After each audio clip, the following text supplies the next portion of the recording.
नुलू पुन्नम अर्थात नारळी पौर्णिमेला पद्मशाली समाजाचे कुलदैवत महर्षी मार्कंडेय महामुनींचा रथोत्सव मिरवणूक काढण्याची पूर्वापार परंपरा आहे।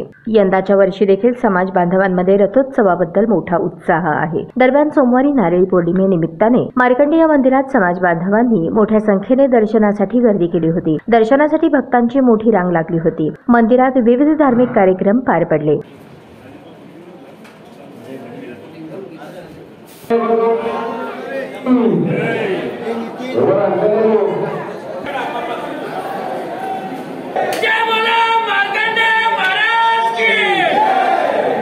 सकाळी 10 वाजता पालखी आणि उत्सव मूर्ती मंदिराबाहेर आणण्यात आली। उत्सव मूर्ती रथावर ठेवण्यात येऊन त्याचे विधिवत पूजन करण्यात आल्यानंतर आमदार विजयकुमार देशमुख यांनी पालखीचे दर्शन घेऊन तेलुगू भाषिक बांधवांना महामुनी मार्कंडेय रथोत्सवाच्या शुभेच्छा देताना ते म्हणाले, परमपूज्य मार्कंडेय महाराजांच्या रथोत्सव आज जन्मोत्सवाच्या निमित्तानं या सोलापूर शहरातून निघत असतात। अनेक मंडळे यामध्ये सहभागी होत असतात आणि लाखो संख्येने लोक ह्याच्यामध्ये सहभागी झाल्यामुळं आज सकाळी 11 वाजल्यापासून ते रात्री 10 वाजेपर्यंत या रथोत्सवामध्ये सगळे जे नागरिक लहान मोठे सगळ्या जाती समाजाचे लोक यामध्ये समावेश होऊन अनेक विविध प्रकारचं प्रात्यक्षिकं या रथोत्सवाच्या दरम्यान अनेक मंडळांनी करत असतात। आपल्या सगळ्याला मी शुभेच्छा देतो आणि आपल्या जे काही आहे ते आपण सगळ्यांनी शांततेने पार पाडावं।